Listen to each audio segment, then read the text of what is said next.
Hi there, Phil Simborg here, and I'm going to show you a little technique that I have been taught over the years to improve your game.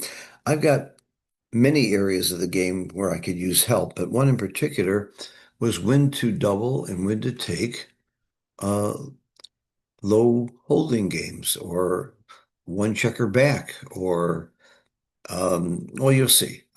And I'll show you how I work on solving the problem. This is just a great exercise. You've got to have XG, of course, to do this. So I set up a position, a typical position in NXG, where I've had a problem where I have not sure about the cube action. For example, here, I start out with only money games, so I don't confuse it with gammon values and take points in typical money games. And I'm red here and I'm on roll. Is this a double? Is this a take? What do you think? Always, you can pause the video. Well, I wasn't sure about either for a while, and I've been working on it. This looks like Red's got a real good advantage to me, up 12 pips and a better board. So I think it's a double, but I certainly think it's a take. And then you hit XG and find out that it's right. It's a double and a take. So what would make it not a double? What would make it not a take? Look what happens if you give blue the 2 point instead of the 3 point. That's a much worse game. That turns it into a pass. Until I did it, I didn't realize it. It's actually a blunder to take now, just moving from the 3 point to the 2 point. What if you move from the 3 point to the 5 point?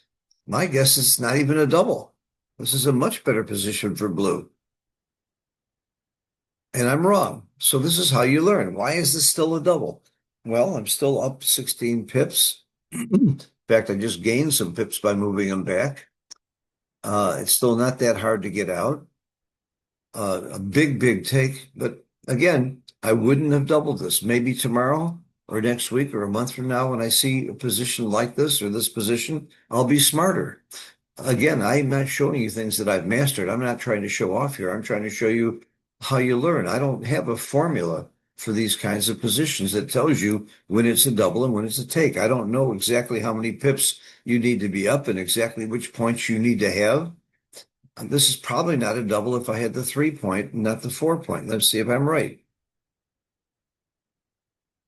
I am right. It went from a solid double to no double. So these are the kinds of things that you need to look at. What if I had another builder? Let's see. If I was up here, this is a huge double now because I'm also shooting and I have an easy way to get out. Is this a take? Did this go to be a pass? It was such a big take before. I'm guessing that this is really borderline take if it's a take at all. Let's take a look. It's a pass. Not a huge mistake to take it. 4.7 error. So again, I was right to be unsure, but I would like to be a better player than a 4.7 error maker. I want to be better than that. So again, how do you do this? I don't know any other way than playing around with these positions and looking at it. What if he had, all right, let's say put me in a position where I know it's not a double. This has got to be no double. This board is way too good. And I'm up 12 pips and stuck back there. So I know this is way no double. I'm doing this for a reason. Huge, huge no double. But what if he had two checkers back? And I have one checker back. I'm up 23 pips now. He's got two checkers back. This looks like a double to me. Is it a take? I think so. No double, still not a double. This is just too good a game. So I would have blundered on this one. I probably would have doubled this for money. And this is a big mistake. So these are things you need to learn. Let's move this just a little bit. Would that turn it into a double? Yeah. Yeah, very close, 0.002 double. But we need to see the difference. We need to recognize this. If he didn't have this beautiful builder here, I'll bet you this would be a double. Well, it was a blunder before, so maybe this is still not a double. I would double it though. I think this is a double. No doubles. All right, so what I'm proving to you is that I'm not that smart, that these are hard for me. They may not be hard for you. You may get them all right. But I'm telling you that unless you play around with these and do it enough to where you can memorize it and learn them or you get a good feel for it. I mean, for guys like Michi and Mochi, these are reference positions. They could tell you in a second, and they could probably give you an estimate of wins and gammons that are pretty good. One of my good friends and one of my teachers at the Backgammon Learning Center, Ido Levi, is one of the better players in the world. One of the things he's incredibly good at, I would put him up against almost anybody to estimate wins and gammons. Every time you make a change here, that's how he does it. And then he can do a gammon adjusted take point, just like John O'Hagan does to figure out if it's a take or not. Then he works backwards. And after he knows whether it's a take or not and how big a take it is, then he figures out whether or not he's got a double or not, whether he's got enough market losers. So this is no double. Pretty easy now when you do this, I would think it's a double. Yeah. Yeah. The difference of that hole and having the 3 point instead of the 4 point, I now see as a big, big difference. What if the race was even better?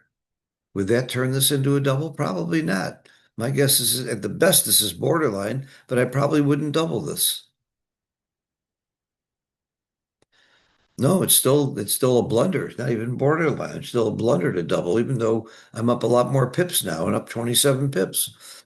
You just have to recognize the strength of Blue's board here, even with the two checkers back. Let's put this checker here. This has got to make it a double. I got to double this. Oh, I'm wrong by 0.016. Okay. Again, I could play with this for hours, going back and forth. And you know what? I'll forget it in a week. I won't remember that much of these positions. You don't get these exact positions and you forget it. But how can you get it to where you can remember? Well, I've studied and read every book I could on memory. One of my favorites is Moonwalking with Einstein about the Memory Olympics and the tricks of learning memory. One of the best ways to remember things is to study it, go to sleep, let it go into your long-term memory, then go back and look at it again. So I'm going to do the same exercise tomorrow, and I'm going to do it a couple more times between now and the New York Open so that when I get into positions like this, I'm not going to get them all right, but I'm sure going to get a lot closer. And I'm probably going to get more of them right and probably make fewer blunders. So just by playing around with these things, I don't know any other way. I just don't know a formula. There's too many variables. There's the race, the strength of the board, how many checkers back, and then later on we get into score situations. So this is the kind of deliberate practice. This is how you attack an area of the game that you're weak at. And this is an area I'm weak at. Only been playing though. I got an excuse. I've only been playing for 71, 72 years, so I need a little more experience. I hope this helps you see the value of deliberate practice, the value of having extreme gammon, and gives you a strategy that you can use yourself to master this. And by the way, you do the same thing with prime versus prime, with back games, with holding games, end games, you name it. You can do it over and over again, and you'll develop some rules of thumb. And for some of those games, I have some really good rules of thumb, and that's the reason I don't have real problems with it. For games like this, I can't give you rules of thumb. You just have to weigh all the factors and come up with a decision. I hope this helps you. Thanks for watching and good luck in your future tournaments. And if you're interested in lessons, go to backgammonlearningcenter.com where we have 25 teachers in 15 languages ready to serve you live and online.